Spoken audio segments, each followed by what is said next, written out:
विश्व भर में हिमाचल प्रदेश को पर्यटन राज्य के तौर पर स्थापित करने की लगातार कोशिश हो रही है, लेकिन पर्यटन राज्य का पर्यटन कारोबार ही संकट में आ गया है।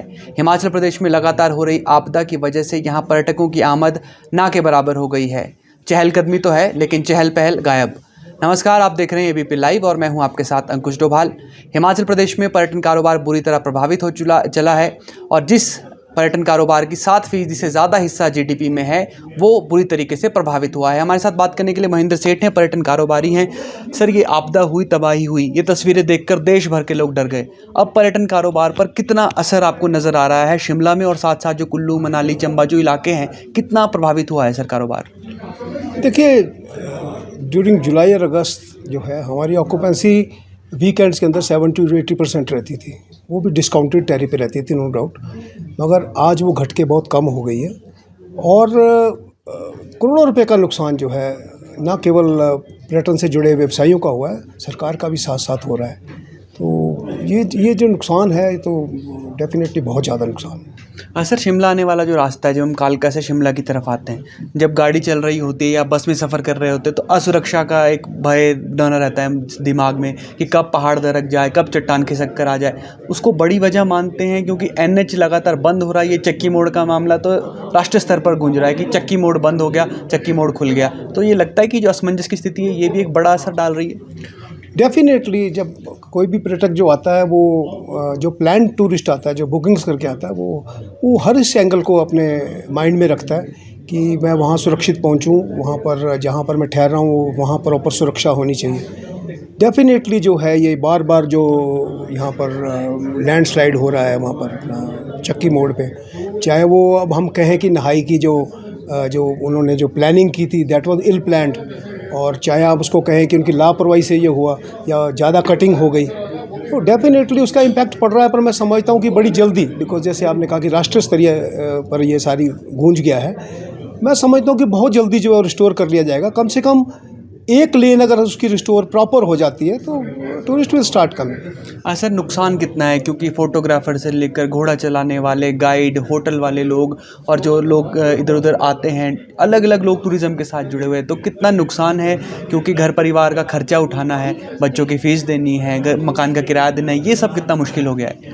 देखिए, करोड़ों रुपए का नुकसान है, और ख़ासकर जो बेचारे सेल्फ एम्प्लॉयड हैं, जैसे हम टैक्सी वालों की बात करें, हम फोटोग्राफर्स की बात करें, और हम टूरिस्ट गाइड्स की बात करें, घोड़े वालों की बात करें, ये तो बेचारे इसी से कमाते हैं, सुबह कमाते हैं, शाम को खाते हैं।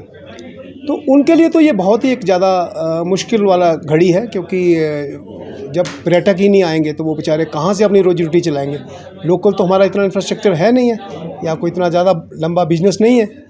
तो डेफिनेटली जो है ये इसके ऊपर जो है सरकार को बहुत ही जल्द टाइम बाउंड मैनर में इसको दोबारा रिवाइव करना पड़ेगा, और तभी जाके हम समझते हैं कि इन सब लोगों के बेचारों की जो आज रोटी रोजी से मुहताज हो रहे हैं, जैसे मैंने आपको बताया, ये छोटे छोटे लोग जिन्होंने टैक्सी है तो उन्हें किश्तें देनी हैं, घर चलाने हैं, तो तभी ये रिवाइव हो पाएगा। मसला सर, क्या अभी शिमला सुरक्षित है? क्योंकि पहाड़ दरक रहे हैं, कभी चट्टान घर पर आती है, और क्योंकि हम लोग खुद शिमला में रहते हैं तो एक डर का माहौल तो शिमला में है।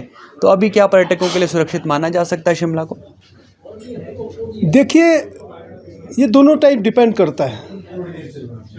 आजकल जो पर्यटन है या जो पर्यटक हैं, उनकी सोच कुछ बदल गई है। वो केवल एक एंगल पे नहीं चलते हैं। अब आप देखिए, अगर हम एडवेंचर करने जाते हैं या ऊपर किन्नौर वगैरह जाते हैं, तो वहाँ के रोड्स क्या बहुत बढ़िया हैं, वहाँ भी लैंडस्लाइड्स होती हैं। और अगर शिमला में कहीं लैंडस्लाइड हुई, अगर आप शिमला का 99% एरिया देखें तो वहाँ तो कोई लैंडस्लाइड नहीं हुई। अगर शहर के अंदर की बात करें, अगर आज हम यहाँ बैठ के प्रेस कॉन्फ्रेंस कर रहे हैं तो माल रोड पे तो कोई ऐसी वो प्रॉब्लम नहीं है ना। अगर किसी कॉर्नर में अगर ऐसी कोई आपदा आन पड़ी है, which is very very unfortunate, हम समझते हैं शायद वो सरकार को भी सोचना पड़ेगा कि जो हमारी प्रॉपर ड्रेनेज सिस्टम नहीं है किसी कारण से, उसके ऊपर हमें तवज्जो देनी पड़ेगी।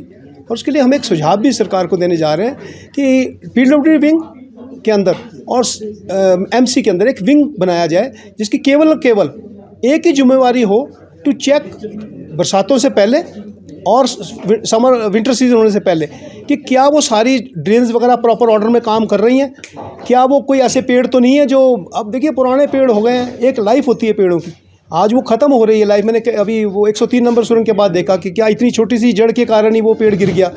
तो उसको सुनिश्चित करना कि क्या कोई पेड़ तो नहीं ऐसे हैं जो कि डेंजर होके गिर जाएंगे, या कोई डंगों में क्रैक तो नहीं आ गई है। तो ये हमें सब जो है इन एडवांस मानसून शुरू होने से पहले और विंटर शुरू होने से सुनिश्चित करना चाहिए। और मैं सरकार से ये आग्रह करूंगा कि एक सेपरेट विंग बनाएं जो इसी चीज़ को मॉनिटर करे। बिकॉज हमारा जो पर्यटन है वो तो बहुत एक आपको पता है बड़ा पेरिशेबल है। जो आज हम 40 दिन को लॉस कर चुके, we can not recover it. कोई भी जो है टूरिज्म में तो यही है कि अगर आज आपके कमरे खाली रह गए या आज आपकी टैक्सी खाली रह गई तो कल उसको आप रिकवर नहीं कर सकते। तो इसको बड़ा सीरियसली सरकार को लेने की आवश्यकता है और सरकार को एक ये सेपरेट विंग डेफिनेटली क्रिएट करना चाहिए with the PWD department, with the MC corporation, जिसका काम केवल और केवल ये कि उसको मॉनिटर करे और सरकार को रिपोर्ट करे वेल इन एडवांस। और ताकि जो आने से पहले अगर ये सारी हमारी ड्रेनेज सिस्टम ठीक हो जाती है तो ऐसी आपदा आज जो घटी है शायद ये ना घटती। क्योंकि होता है गवर्नमेंट दे देती है, परमिशन दे देती है, रोज़ तो केबलिंग होती है यहाँ पर। कभी सड़कों से शुरू हो गई थी, अब वो ड्रेनेज के अंदर शुरू हो गई। आप देखें वो सारी ड्रेन खोद देते हैं। तो क्या उनकी रिस्पॉन्सिबिलिटी नहीं है कि जिन ड्रेन्स को खोदी उसको दोबारा उसको रिकवर भी किया जाए? तो इसको मॉनिटर करने के लिए मैं समझता हूँ एक विंग होना चाहिए सेपरेट जो इसी चीज़ को मॉनिटर करे, ताकि आने वाले समय में जो है कभी भी ऐसी आपदा ना आए, कभी भी ऐसा कोई घटना ना घटे जो कि बहुत दुखद घटना है। कई लोगों ने अपनी लाइफ चली गई, हमारी सारी संवेदना जो उनके साथ है। और मैं समझता हूँ कि इस तरह से कार्य किया जाए तो शिमला इज़ वेरी सेफ। आज तक कहाँ इतनी घटनाएं घटी, ये तो बाई चांस। सेकंड कारण ये है कि शायद रेनफॉल ज़्यादा हो गया, मगर अगर ड्रेन प्रॉपर होती तो मैं नहीं समझता ये इतना बड़ा डिज़ास्टर आ सकता था। सर, जब आप नुकसान की बात करते हैं तो ध्यान कोरोना काल की तरफ भी जाता है। 2020 और 21 का साल कोरोना की वजह से बर्बाद हुआ।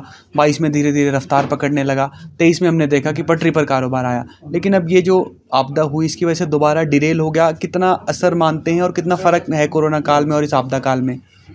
देखिए, कोरोना काल के बाद तो ये थी कि दैट वाज नेशनल डिज़ास्टर, तो उस समय तो ये बिल्कुल बंद था। मगर आज भी हम यही महसूस करते हैं। अगर आप हमारे पर्यटन से जुड़े हुए जितने भी कारोबारी उनके व्यापार को देखें तो that has come to a grinding halt. कुछ तो चीज़ चल नहीं रही है।